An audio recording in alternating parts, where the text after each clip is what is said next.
Good morning or good afternoon for some. Welcome to today's SVDX webinar. My name is Nancy Easterbrook. I am Executive Director of Silicon Valley Directors Exchange. We're so pleased to have you today for our talk on ethical culture and what it means for boards and their responsibility. I'm very pleased that we are co-hosting today, and a big thank you to the Markkula Center for Applied Ethics at Santa Clara University. They've been a wonderful partner to SVDX over the years, and we're so pleased to be doing another program with them. So thank you to Anne and to everybody at Markkula for co-hosting today's event. Today's webinar will be 1 hour in length. We are recording today's session, so we will have it available for future viewing on our website. I do encourage you to submit your questions via the Q&A feature on Zoom. Please do so throughout today's webinar. Don't wait till the end. We like to fold them into our conversation throughout the webinar. I'm very pleased to introduce our wonderful panel for today. I will do brief introductions before we get started on today's discussion. For the past 40 plus years, Sue Siegel has been on the forefront as the CEO, VC investor, innovation thought leader, and board member of industry-changing companies. As GE's Chief Innovation Officer and CEO of GE Ventures, Sue oversaw investment in startups, creating and scaling new companies, and commercializing GE's intellectual property. As part of her operating career, she led Affymetrix, the leading genomics company of its time during its time of hypergrowth and as a publicly listed NASDAQ company. She has served on over 20 plus boards, and her current board portfolio includes Illumina, Align, The Engine, built by MIT, and the Kaiser Family Foundation. Sue is also Senior Lecturer, Technological Innovation, Entrepreneurship, and Strategic Management at MIT Sloan School of Management. Anne Skeet is the Senior Director of Leadership Ethics at the Markkula Center for Applied Ethics. Her work focuses on the ethical dilemmas of leaders and followers in business ethics, with a particular interest in healthy corporate culture, ethical leadership practices, and responsible technology governance. She teaches ethics literacy and technology governance for boards at the Levy Executive Center at Santa Clara University. Skeet is also co-author of Ethics in the Age of Disruptive Technologies, an Operational Roadmap, and Voting for Ethics, a Guide for U.S. Voters, 2nd edition. James D. White is a transformational leader with more than 30 years experience as an operating executive in the consumer products, retail, and restaurant industries. He is the former chair, president, and CEO of Jamba Juice, where he led the successful turnaround and transformation of the company from a made-to-order smoothie shop to a global healthy, active lifestyle brand. James has been a board member on over 20 public and private boards, including Panera Bread, The Honest Company, Simply Good Foods, Cava, Affirm, and Medallia, to name a few. He is co-author of Culture Design, How to Build a High-Performing, Resilient Organization with Purpose, with Krista White. Our moderator for today, Dan Siciliano, is a successful technology CEO, founder, and entrepreneur, as well as vice chair of the board of the Federal Home Loan Bank of San Francisco, and a recognized expert in corporate strategy and governance, capital financial markets, executive compensation, and technological disruption, including fintech, AI, and cybersecurity. He's currently chairman of SVDX, board member of the Latino Corporate Directors Education Foundation, chair-elect of the Council of Federal Home Loan Banks, and a fellow at Stanford University. With that, thank you again for joining us today. Special thanks to Sue, Anne, James, and Dan. And Dan, off to you. Thanks very much, Nancy. It occurs to me that in the future, we should just say, same old Dan, no changes, and save us some time. But for everyone else, I'm so glad to have you here. Very excited to see some of you again and to meet others of you. I think I'm just going to jump straight in, and I will mention, though, we're going to make references, and you particularly, I think, will make some references to some materials and other resources, and we're going to make sure everyone gets those after the webinar. We'll send you links. We'll provide that, so don't be frantically trying to write down or type what someone references. We'll make sure you get it. Let me start with kind of just the broad-based question, which I'll set the table for, which is we now, I think most people agree that ethics now sits at the center of regulation, litigation, social media, reputation. It's entangled with everything that can make or break a company, and that responsibility rises to the board more so, probably always belonged at the board at a certain level, but more so, I think there's a higher consensus around the fact that the board owns the bad outcomes and arguably should be avoiding them by anticipating and helping shepherd and or oversee the development of a culture that prevents those bad outcomes. So let me start with Anne, and if you could maybe start us off with what you think the board's responsibility is both now and you can reflect back a little bit about perceptions or misperceptions about what it was, but what it is when it comes to ethics and culture now. So, board's responsibility now around ethics and culture.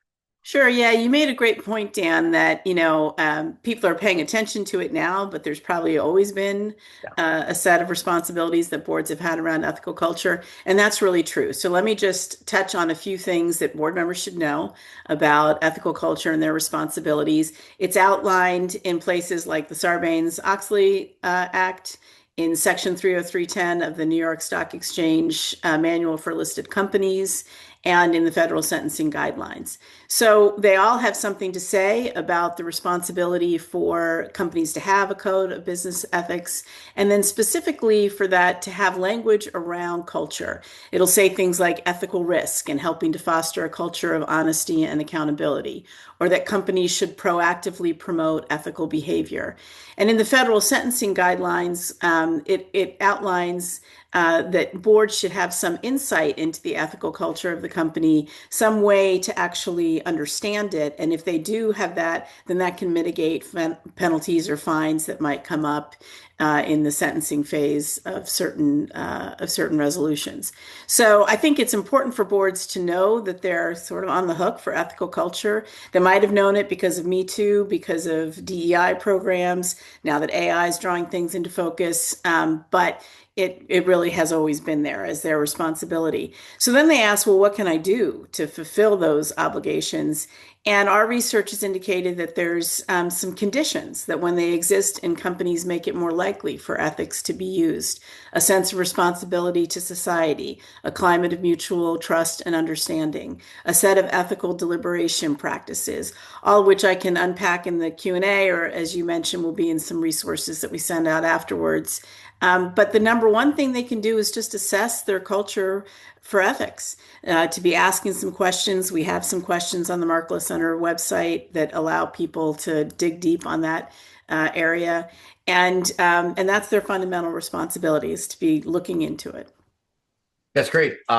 I think we'll come back to some of your key points with the other Q&A and whatnot. I always say, and I'll remind everyone, please do feel free to type questions. We'll try to roll them into our conversation. So don't wait till the end to do questions. Feel free, if you're listening, to type questions in. Let me turn to Sue and then James, though. So we have, I think, Anne's great outline of not just the practical and implied responsibilities, but the specific, accountable, statutory, regulatory, and rules-based responsibilities. But what about the role, the practical role of the board in this ethics and culture question? Now, Anne already queued up assessing, right? So maybe give us a little bit more in that regard.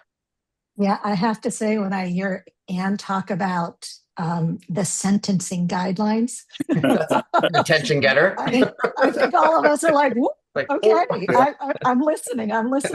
Like a couple of things in terms of just practical good oversight from what a board could potentially do. One is follow the incentives, right? We all know that incentives a lot of times speak a lot louder than what you think your values are. The other thing is look for patterns. And a lot of times you get anecdotes. Sometimes you have small sort of examples. It's really the repetitive hotline themes. It's the things like internal audit findings. Other thing to look for is quiet attrition in specific groups, or something that's happening like that, right? So from a practical standpoint, what are boards doing? I think actually a board needs to get unfiltered visibility. I mean, that's something to be really thoughtful about. You can't just rely on management's narrative, despite the fact you might trust them, but you need to have direct access to internal audit, compliance, HR, legal, not just at the board meeting, as an example. And then two more, and really quickly, test the gray zones, I would say. And what I mean by that is the policies won't say one thing, but it's really the decisions under pressure. And more, we are under pressure. AI is putting us under pressure. The time and geopolitical sort of environment is putting us under pressure. So one of the questions I might consider asking is, can you show me a time we actually walked away from revenue because it crossed a line? And then the last one I would sort of say, and I'm not saying these are just all comprehensive, but just a thought in terms of practicality from a board perspective. How do you make sure to ensure consistency of consequences? And what I mean by that is selective enforcement. You guys know what I mean. If it's senior leadership or if it's super high performer, like the toxic rainmaker as an example, do they get in trouble if they cross the line? The same as somebody else that isn't the rainmaker gets in trouble. So those are just some examples that I would put out there. And Sue, I'm going to come back to you on a couple of those in a minute, but I want to hear from James. I'll put a pin in the one of the super performer and add a nuance so you can maybe be thinking about it.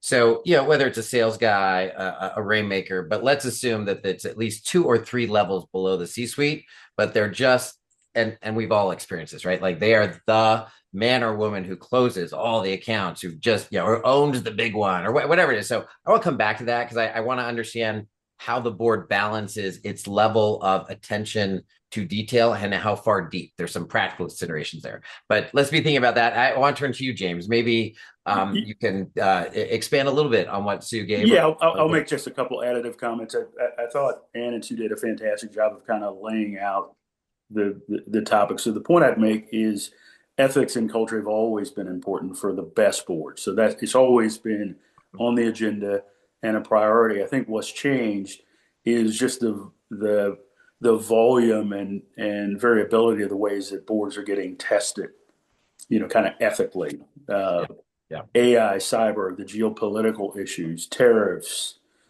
supply chain, safety in lots of dimensions. I think the practicality of getting outside of the boardroom. If you've got factories, get into factories. If you've got restaurants or stores, get into those. If you're more a technology company, go to conferences and really understand how the organization shows up. And I always spend time with leadership outside of the boardroom levels down, but you really have to actually be engaged in the oversight. And I think the best companies have systems and processes to be able to gauge the climate of the board, the climate of things like safety and ethics. And that's kind of an ongoing issue. But with the velocity of change, we're having those discussions quarterly and kind of ongoing. And sometimes that's not even enough given just the intensity of the issues. So let me ask a follow-up that triangulates across something you all three said in different ways, which is this idea of a responsibility for assessment, a strategy of engaging, getting down to the weeds, getting firsthand knowledge, and then James, this essentially idea of engaging in observational summary. So can you give me a practical example of how a board creates that opportunity? And what I mean by that is, do they engage a third party to assess, the survey people's practices? Do you walk around a factory floor? How can a board member go about meeting this obligation you've outlined of gathering and assessing in a meaningful way what is going on with the culture? Yeah, I'll provide 2 examples, and one is a restaurant company board. I sit on the Kava board, and one of the things that we do annually as a board member is we work in one of our restaurants. Oh, I'm probably only qualified to do dishes, so I'm in the back of house. But the practical perspective that brings is that I understand how in the real world the safety things that we talk about in the boardroom kind of actually happen in one of our restaurants. I get to understand the pressures of opening and closing our restaurants. I get to hear firsthand from both our customers and our employees what their challenges are. So that's one example that I actually love to share in meetings like this, and it's something culturally that we've institutionalized, which I think is fantastic. I sit on a retail company board, and we every time we're in, we rotate with different executives at varying levels below the CEO or out in our actual supermarket outlets. It's Snook supermarkets in my hometown of St. Louis, but that's just a routine way that we allow the board to really pressure test the things that we say about our ethics, our value, our safety uh, practices. So those are two examples.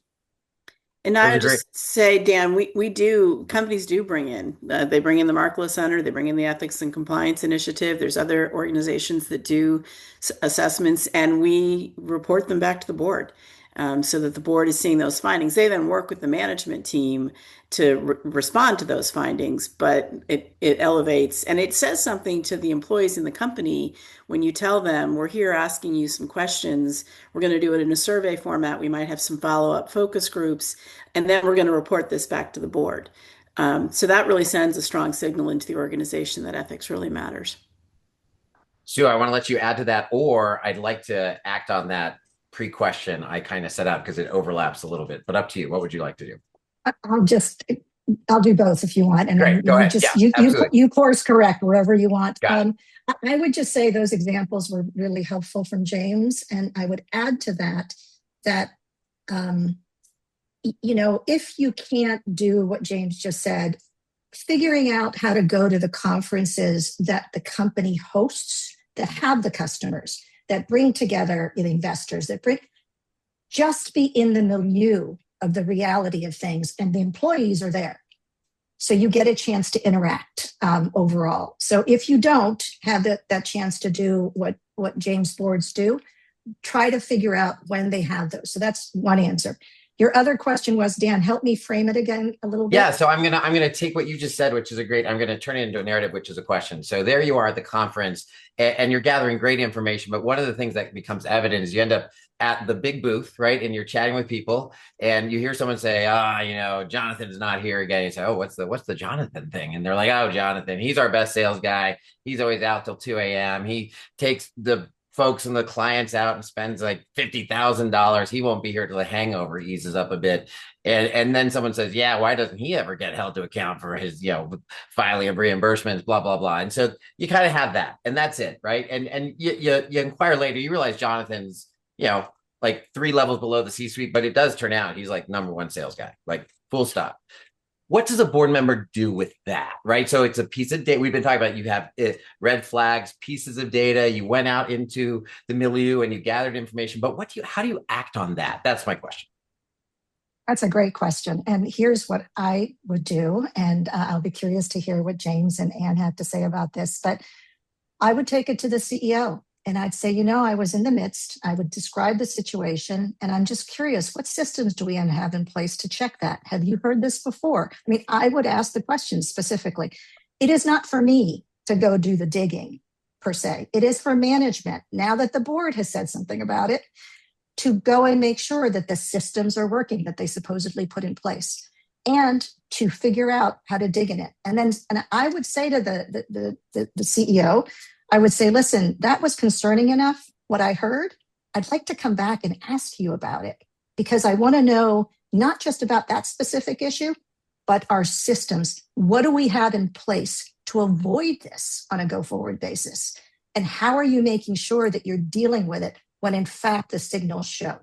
Yeah. So Sue, your answer is so textbook perfect. It makes like a aging former governance professor smile, right? So you turned it into a systems question, a process question, a future event intervention question. It was all about systems and accountability. For those of us who lose a little sleep about the Bluebell case and recognize that maybe ethics and culture is going to become one of those things that the same way you should have known about Listeria impact and follows it, like absence of systematic observation of culture is at the heart of many companies. So anyway, that was really great. I love that. We'll somehow flag it on the videotape, right? But Ann and James, I know you have some practical experience in these things. What else would you add as a tactical strategy for board members to handle this kind of complicated, deep in the weeds thing, but it's a thing you probably can't just let be? I think anything you can do preventatively to talk about these things on an ongoing basis before they happen, or as you see examples of other companies. I unfortunately have had a couple of examples where we've had CEO transgressions on, over 20 years. I've had a couple of those. And what I would tell you is it tests the values of the board. Hmm. And in both of these cases, in a pretty fact fracturing way. And if I look back on those, really testing and kind of understanding what our true values are, what's the difference between what we say and what we actually do in terms of, how we apply, our judgment and our ethics. And it was fascinating. And both of those boards ended up being, kind of fractured. One was a CEO who was the son of the founder. Another one was a cooperative where we did the right thing, but systemically there was no curiosity to put the processes and systems Hmm. In place to make sure it never happened again. Right. They wanted to have the person disappear and just move on as if nothing had happened, and there was not a lot of thought around the systems and processes that would be preventative into the future. So Anne, if you're willing to bear with me, I'm gonna come back to Sue and conflate this into kind of our second set of questions. But Anne, I'm gonna turn right back around and ask you some red flag questions about that. But Anne or Sue, could you take what James just highlighted and then maybe help us turn that into what is a framework for ethical considerations that a board can utilize, right? So James is highlighting, kind of tests, but part of that also is like, where were you in the first place? Like, what was the box you were trying to behave within? And maybe in the process, you can give us a little bit of a hint as to what you think observationally is a healthy culture. Like those two things seem a little intertwined, but what framework can a board use for the consideration of these ethical boundaries that they have to evaluate, essentially? Yeah, James, those were great examples, and I'll take a stab at this. Number one, I will also tell people that NACD does have a framework for ethical. I can't remember exactly what it's called, but it's on their website, and it's all about questions that you can ask.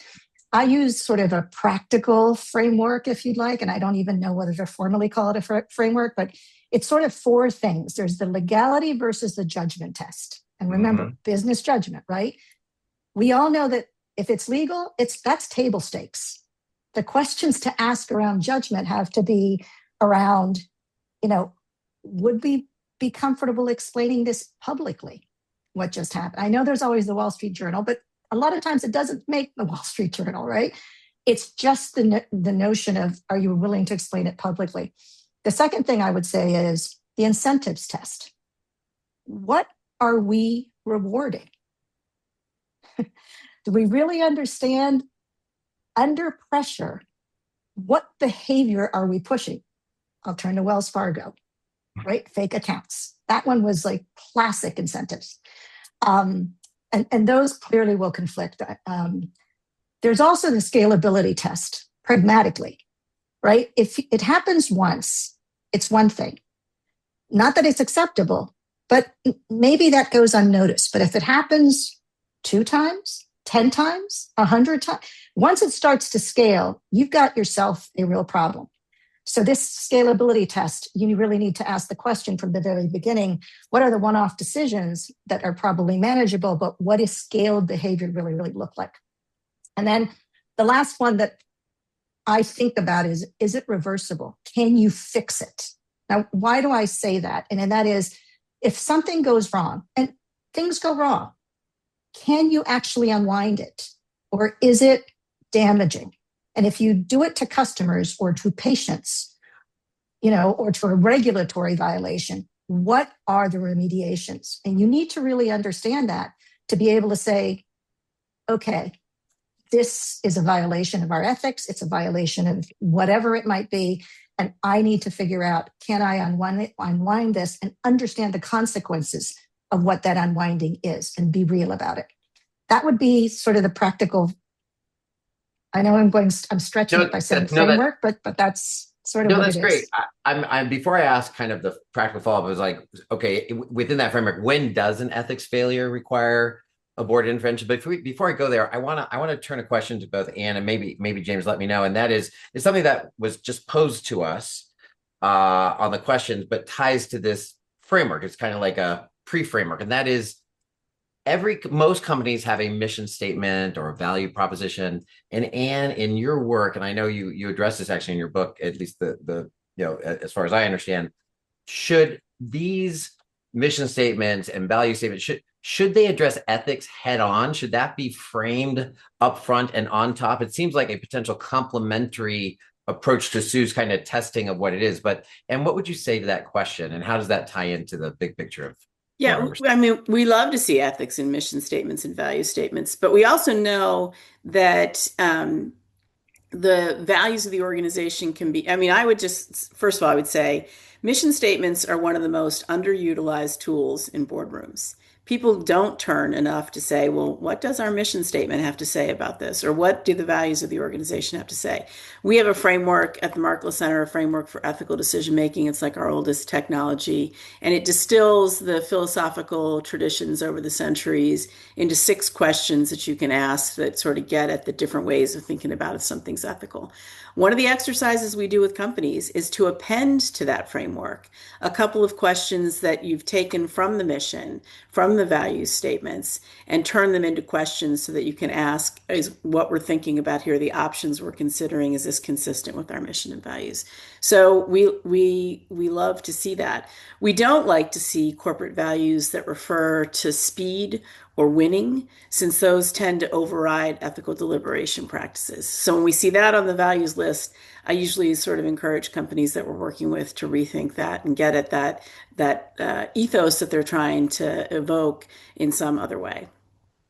And implied in that is probably the exercise of the board engaged at some level in this discussion is probably also highly constructive because it will tease out the things that Sue highlighted and some other things. So maybe going back to you, Sue, and then James. When does an ethics failure, let's just take as granted, let's assume we have a framework we kind of understand, but when does an ethics failure require board intervention? Does it have to be big? Does it have to be repetitive? Does it have to be an emerging trend? Does it have to be a result of an incentive you were worried about? Like what constitutes a provocation of board attention and intervention? Yes. On all of those. Okay. And then there's this notion of SAB 90, is it 99? It's the immateriality, right? Yeah. And there's this threshold in materiality. And of course, each company defines it based on whatever the guidelines are. So that's one. But I would say it's sort of what Anne said. If you've declared certain values, you have a mission, and you're comporting yourself a certain way, and that's the expectation. Anything that crosses those lines that don't align like you've said you're going to do, I think it needs to be looked at. Now, how does it typically come up? Internal audit raises a flag. It's not green anymore on your dashboard. It becomes a yellow or a red. You take a look at it and you try to understand, again, not just materiality, but does it fit within our, as Anne put it, ethos? And then you determine, okay, what do we need to do about this? And then that you go into the potentially the independent investigation. You set it up so that you can, in fact, make sure, because you want to make sure it's not repetitive. You want to make sure that it's not something that can be prevented on an ongoing basis because something in your system is flawed. You need to sort of catch it. And James said this very early on. You need to catch it before it even starts to happen in the future.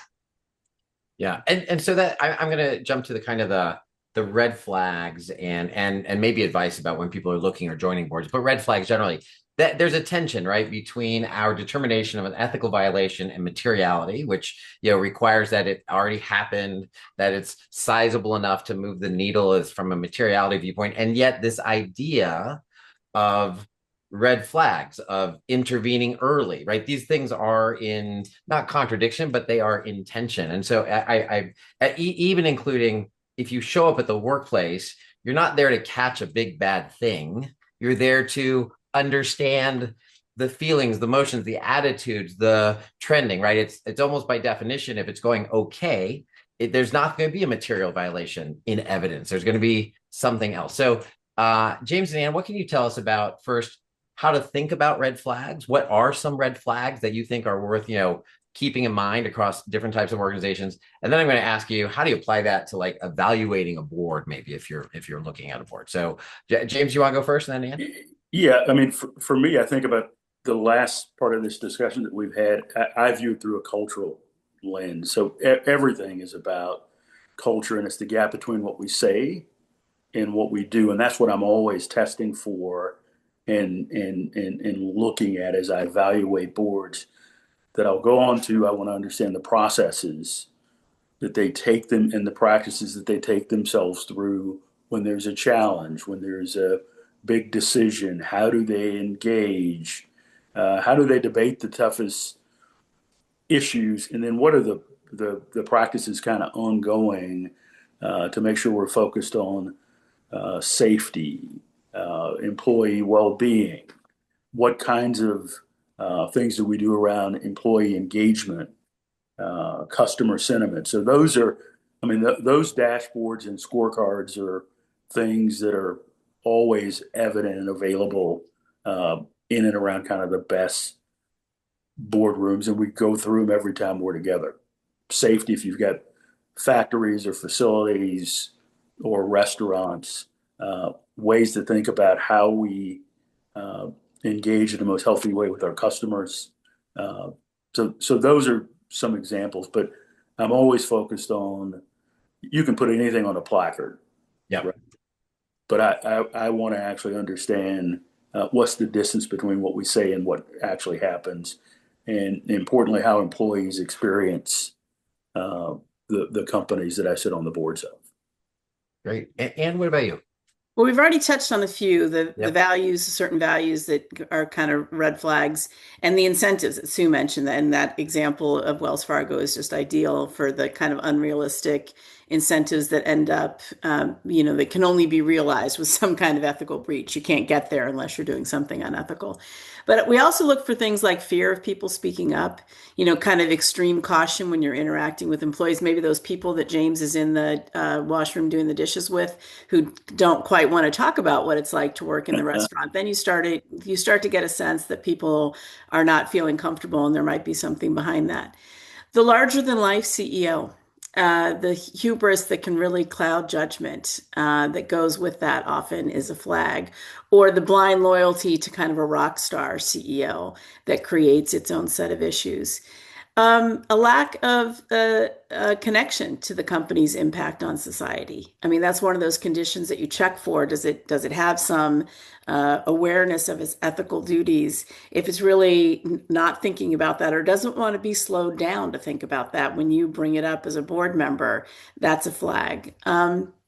There are ways that we define healthy culture around having empathetic relationships in organizations, having organizational integration between the strategic and the tactical parts of the company, and then organizational introspection. This is a sort of ability to reflect on what's going on in the organization, like a culture self-assessment would help you to do.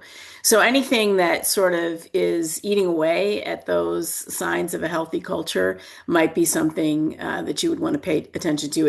In organizational integration, if you've got a lot of silos, if there isn't a free flow of information going through the organization, that can be a flag as well. Okay, great.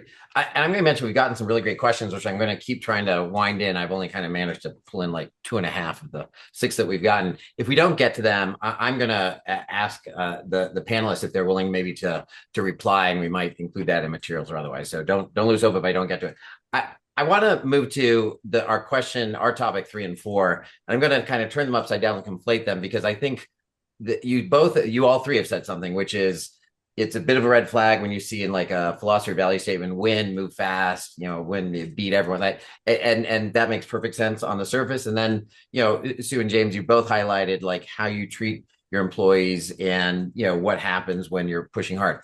And yet, I'm going to play devil's advocate here a little bit. We're in Silicon Valley, right? And every single company worth mentioning, big or small, pre-IPO, post-IPO, is under tremendous growth, pressure, and undergoing change, right? Like, so by definition, if you're not in the game, right?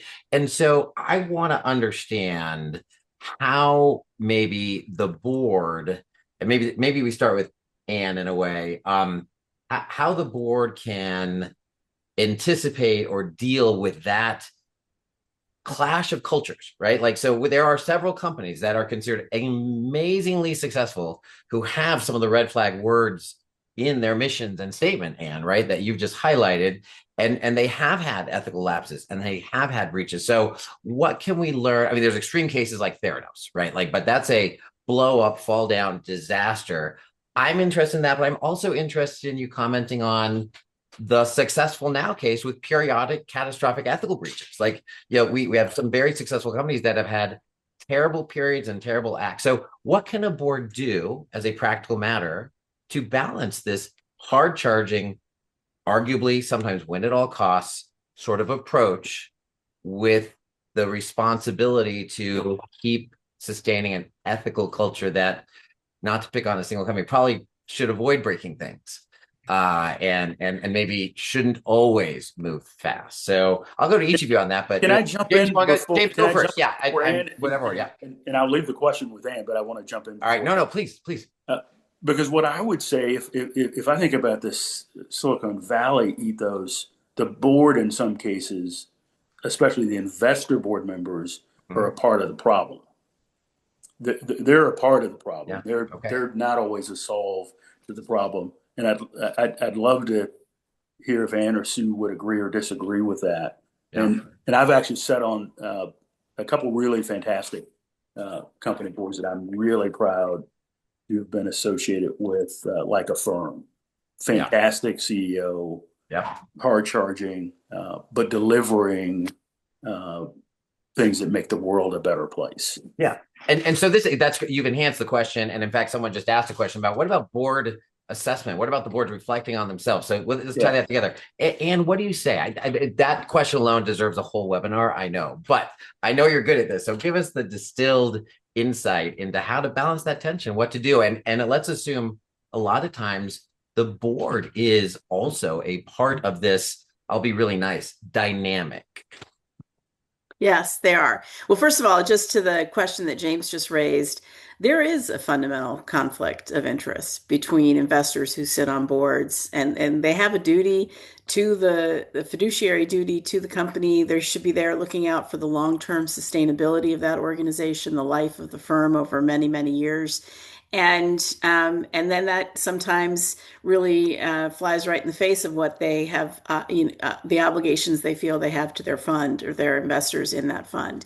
And so I think that's one of the biggest challenges in Silicon Valley, and it doesn't get talked about enough. And it does come up in startup cultures in particular, because there's that early investor representation on the board sometimes has outsized influence.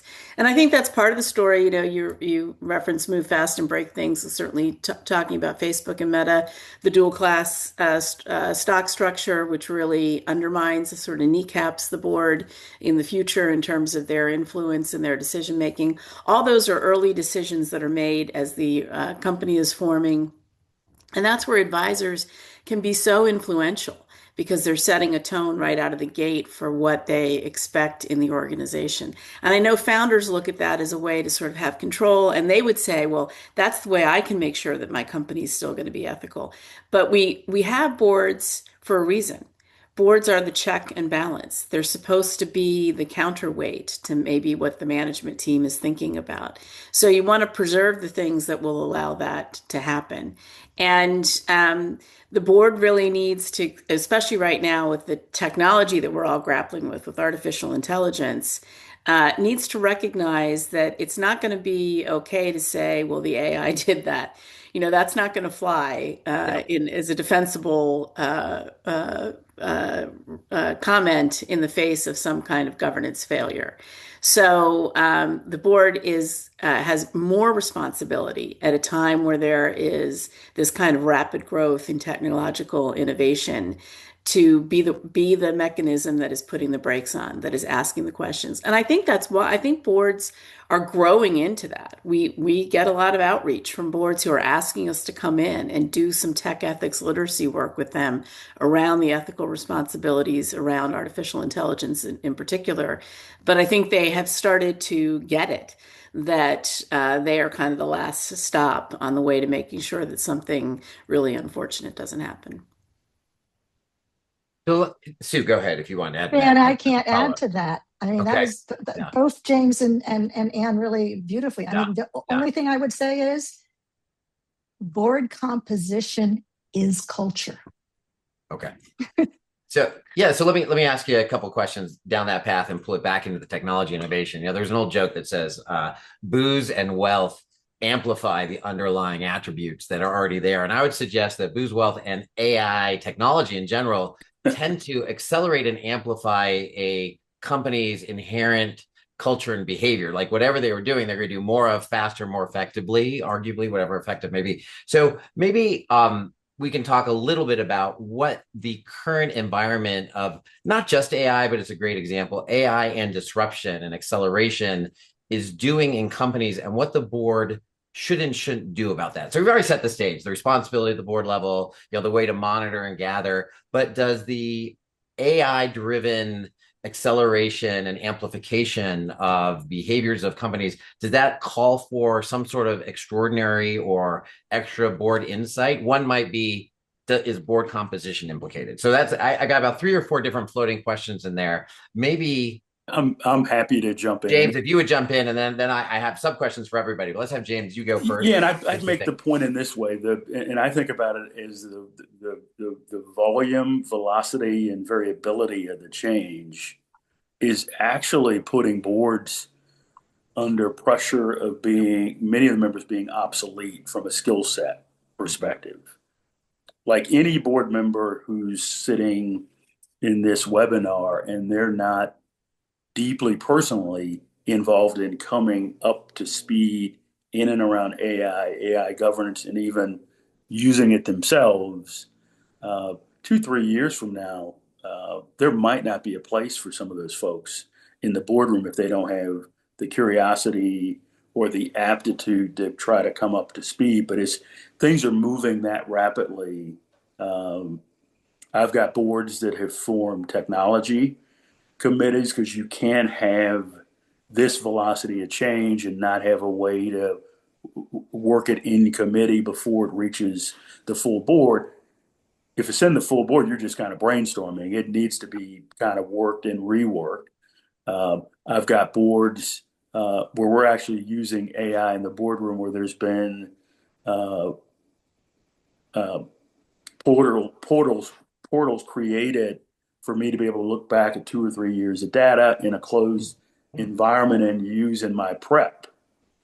And I think that's going to only accelerate moving forward. But this is one of the most substantive changes that I've seen. And maybe the final point that I'd make, and the workloads are only going up, and AI is just one of the reasons.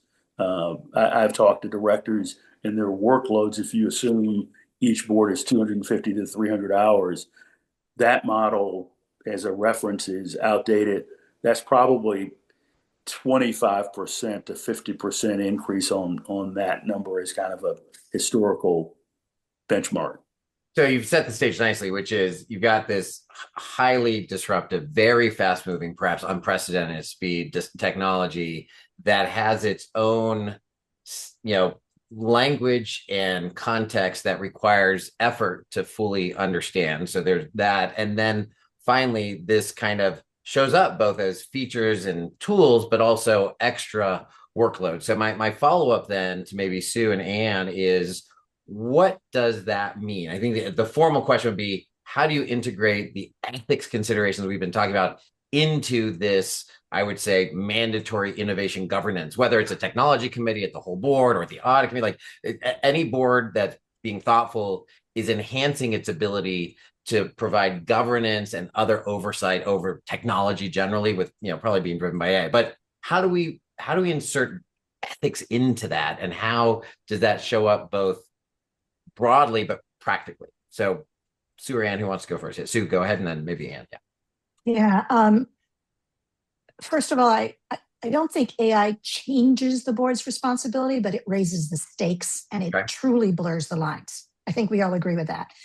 Ethics used to be about people making decisions, right? Now it's really about systems making decisions where AI is embedded. And so to James' point and Anne's point, I mean, the speed at which it's causing us to make decisions, and therefore we have to think through things is just super compressed and it becomes a little bit more difficult. So what systems do you try to put in place to help embed ethics into the general workings of a board? And one other statement that I'd make, ethics is for the full board.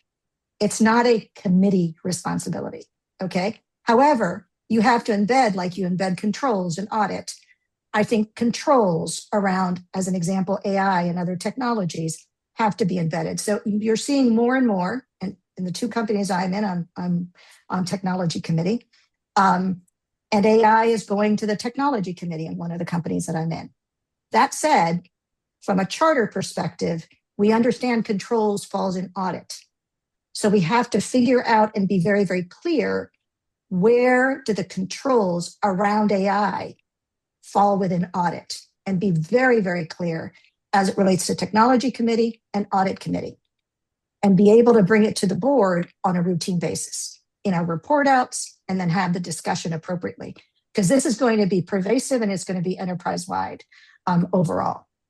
I'm going to stop because I could go on for a long time. Yeah, no, that makes sense. And you're checking a lot of boxes. Like, how do you achieve transparency? Like, what escalates the board? How do you aggregate that? Back to James' point, this sounds like a lot of work. It sounds mandatory, but it sounds like a lot of work. Yeah. But like, Anne, what can you add there? I have some specific questions, but you and I have worked together long enough that I think you do better without my question to start, for sure. So please. That's never true, Dan. I love your questions. Now, on the embedding piece, sort of building in ethics, there are tools. And I mentioned building the board's tech ethics literacy. And again, we go in and work with boards and we share with them. We have this ethics and tech practice, and we outline a lot of it in the book that you referenced. The book is available for free, by the way, on the Markle Center website. We're open source with all of our stuff. And it really walks through 8 different tools that you can use in the design, development, and deployment of technology to really bake ethics in. But the book also talks about some best practices, like having an identified AI tech champion in the organization, or a multifunctional council that's overseeing it. And, I just read a survey this morning that said that 90% of board members would place the responsibility for AI with the C-suite, but the C-suite doesn't necessarily agree with that, and isn't clear about where the accountability is in the organization. So that has to get fixed pretty quickly. There needs to be some shared understanding in the organization about where that accountability, where that buck stops. But right now, I would just say maybe more importantly, thematically, boards really need to be thinking and working with their management teams around the relationships with employees.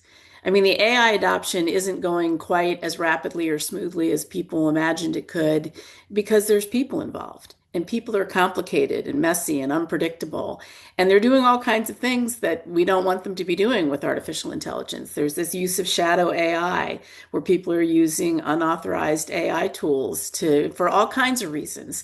They're afraid if they use the company tool, people will learn how they reason and judge and replace them more quickly. Or they're embarrassed because they're not up to speed enough with the technology yet, so they're practicing over here on the side. But that's a real concern, and that really gets to the heart of what is the trust culture in the organization? What is the relationship between management and the employees? And so culture is more important now than it ever was, and investing in resources in developing that relationship and engaging employees in the adoption of it, I think, is something that is maybe not getting talked about enough in boardrooms right now. So those are some of the things. I think Sue brings up this issue that the systems themselves now are going to be rendering some of the decisions. They're going to be, agentic AI is going to be acting on its own. So it's not just what the AI is doing, but what it produces. There's a level of autonomy and a scope of action that agentic AI is going to be doing. And I think we are not understanding it. We have some research in the field right now, and we've also had some lecturers into the center who have used phrases like, it's alchemy. We don't really, we don't know what it's doing. We need agents for our agents, this sort of, and this sense that there's this inevitability about AI, and it's just going to happen anyway, and we just need to, we're throwing up our hands and letting it happen. Well, again, that's not going to fly. The court cases that are coming in, the early ones, are holding companies accountable for what the AI is doing. So boards need to get real about that and engaged in that now. Well, I see a part two webinar, which is the ethics of AI deserves its own kind of full treatment. I have a question follow up, but Sue, go ahead. You go first, and then I'll come back. I was just, no, if there's a follow on, I'll wait. I was going to just I talk did, about, Dan, want to go just ahead. underscore the point around the missing piece in the AI discussion is the humans. And not so much what they're doing wrong with AI from my vantage point, but even a consideration of the human who needs to be upscaled, rescaled.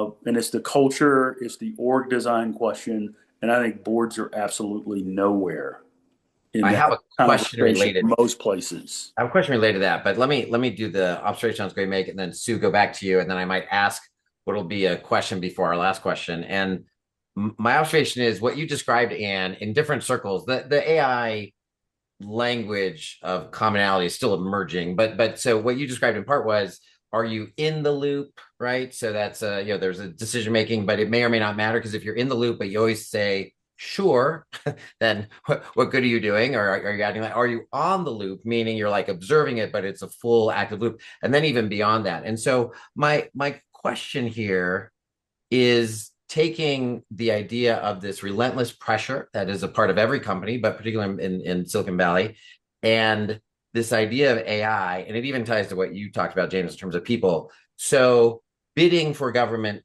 contracts where lowest price matters a lot, or being a vendor to a big player where if you can eliminate lots of people and have agents and like 1/5 of how many people you had before, and maybe you're not super happy with it, but they're just sitting on the loop, they're not really in the loop, because that saves money. Like, so there's a lot of pressure to utilize AI to reduce costs, improve efficiency in order to win, right? In all sorts of contexts, to report to your shareholders at the most basic, but also bidding. If you're watching the bidding environment for government contracts, the delta between lower bids that are credible and higher bids is growing very rapidly. One of the key explanations is the internal deployment of AI in that. Because if you can use 2 people and your competitor's using 10 people, you can probably bid lower. So what should a board do, if anything, about that framework? James, it gets at your point, which is, are people an active piece of that consideration? Should you get in front of, hey, how are we suddenly winning so many government bids? What can the board do in terms of anticipating this kind of predictable competitive outcome when you have a tool that can enhance productivity, reduce costs, arguably at the expenditure, maybe of effectiveness, if you don't believe it's doing a good job, or at least people's roles? Is there something for a board to do? I think they can recenter around the values and get to a common understanding of what do we value? What's the culture? Okay. We've talked about empathy. I view empathy as a really important capability that I want to see in the management teams that are in the companies that I sit on the boards of. Those are places that I always want to push and make sure there is alignment and that we've got kind of a common way to think about the future and our opportunities. I mean, I view the technology momentum that we see is a risk in some ways, but it's mostly an opportunity if done thoughtfully with humans at the center of the work. My follow-up to Anne, but I want to hear from you as well, Sue, is you're in the boardrooms of these companies, and I suspect you sometimes hear that's all fine and well, but if we don't compete effectively, we will not be here next year, next quarter, or we'll get gobbled up, or we'll be beaten. Once you identify the path that James just described, how do you get buy-in in an environment where that might mean, it could mean a lot of things. It could mean slower growth. It could be not winning, a certain business. I mean, I know you must have encountered this in boardrooms where the competitive winning opportunity is arguably in conflict with this ethical consideration. What do you say to that, Anne? How do we Yeah. deal with it? Well, first of all, I just want to say I love James' answer in terms of Yeah, regrounding yeah. and values and whatever. I think that's a great place to go. What we usually do is talk about the wall of shame. the headlines that you don't want to be in. Yeah, it may not make it into the Wall Street Journal, but there's plenty of other outlets now where people are having their bad missteps reported. And, to remind ourselves, the whole domain of business ethics grew out of government contracts in the Department of Defense in the 70s and 80s and problems, things that went sideways. And then those companies got together and said, we need to instill a set of practices that we all want to follow in terms of developing these. So I think one of the things that's going to prove out over time is that the government is an unrelenting customer and is not going to have the tolerance for the reputational hit that might happen. I just, again, reading this morning that there's been an unapproved access to Mythos, even though they think they're out there letting everybody get ready and protect their vulnerabilities, somebody still got in there. Well, in certain roles that the government fulfills to its duty for the common good, it really can't tolerate those kind of breaches. So I think those are we try and do it by telling stories, which is one effective sign, one thing to look for in a healthy culture too, by the way, stories that sort of hold up exemplars and reveal the values of the company. But we try and have them engage on, the headline they don't want to be in and the reality of if moving too quickly and as we're seeing, as I say, in some research that we have in the field right now, this kind of air of inevitability as if you're not responsible. Well, you are responsible. And so you are going to be the entity that's held accountable ultimately. And that's what we talk about. That's great. Sue, last comment on that, then I'm going to turn this to our last question for each. You each have 45 seconds to answer. So any other thought? Sue, you are muted. There you go. You have to say that at least once in every webinar, right? I'm sorry. Yes. Yeah. Wait, check. I guess as I've thought about all of that, I think there's one thing that I take away and I would just put forward, and that is, this is particularly around AI, and you got to go with the pragmatic. You've got to go and essentially govern where AI actually touches the decisions that matter. And you mentioned one, pricing. In healthcare, it's anything that is interacting with patients, regulations. James mentioned safety. So don't try to be governing everything too much. Just get practical as a board and say, where does AI really touch the critical decisions? How do we govern them? How do we prevent them? All the things that both Anne and James said about culture and empathy and so forth and so on. We need to check into those, not just once a year, but frankly on a routine basis, but be practical about your governance, particularly around AI. That makes a lot of sense. Sort of also an antidote to being overwhelmed by all of this, which is how do you eat an elephant one bite at a time? Like pick the material things that you got to do. I like that. So here's our wrap up. First of all, I want to say before I run out of time, I'm so glad the Marklet Center partnered with SVDX on this. Thank you so much for that. You guys are just such great co-hosts and partners on all these things with such tremendous resources. I was not joking when I say we got like 2 or 3 follow-up topics that we could like really build some interesting stuff around. So, and thank you to you and your whole organization. And people will be really thankful when we send them all those great resources, which are free. So it's like a wonderful thing. So thank you for that. Here's my wrap-up question, and take 30 or 45 seconds. It's actually very straightforward, but I hope you can be specific. What is one specific piece of actionable advice or something to do that everyone who's listened today, you think they should do right away? So you could say, well, go read this book or go do that, or at your next board meeting, ask this question. It can be anything, but I want it to be actionable. What thing do you wish they would go do as a result of listening today? So James, I'm going to start with you, then I'll go Sue, and then Anne. James? Yeah, the first thing I would encourage everybody to do is to really go and take stock, whether it's in your annual board reviews around how the company shows up from a culture and an ethics perspective, especially in this environment. I'd pressure test that more than ever before. I'd ask the second question around, and Sue made this point, board composition has never been as important as it is today. And then I'd end with one, my book, Culture Design, How to Build High-Performing Resilient Organizations, is one that I think every director would benefit from, and that, the thought is you have culture by design or default. Yeah. Well, you're allowed to say, James, go read my book. Yeah, that's never a good action point. No shame in that. Okay. We'll make sure we include the reference so people can go find it and go read it. Sue, how about you?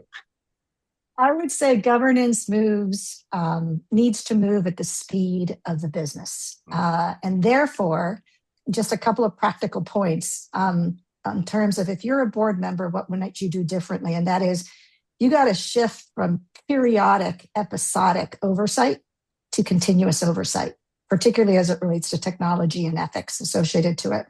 And then I would really emphasize this notion, and Anne emphasized it too, and that is focus on systems, not just people, because the agentic presence is really going to bring some risks up that are going to raise all sorts of ethical questions that we have not answered for ourselves. I like I'll that. leave it at that. Consistent and systems. That's great. And you get final word. Yeah.